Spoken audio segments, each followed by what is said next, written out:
Imati autizam nije loša stvar. Imati bilo koju poteškoću u razvoju ili invaliditet nije loša stvar.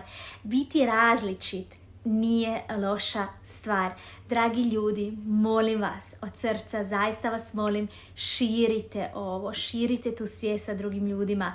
Čak i djeca bez poteškoća u razvoju razumiju da biti različit je ok. Znači, ako moj mozak drugačije funkcionira od tvog, ako ja imam drugačiju boju kože, ako ja učim na drugačiji način, ako je moja kosa različita, ako ja imam drugačije osjećaje, ako drugačije doživljavam svijet nego ti, nije različit. Znači, biti isti nije zlatni standard. Biti različit je ljepota i prihvatiti različitost svatkog od nas je zapravo hrabrost.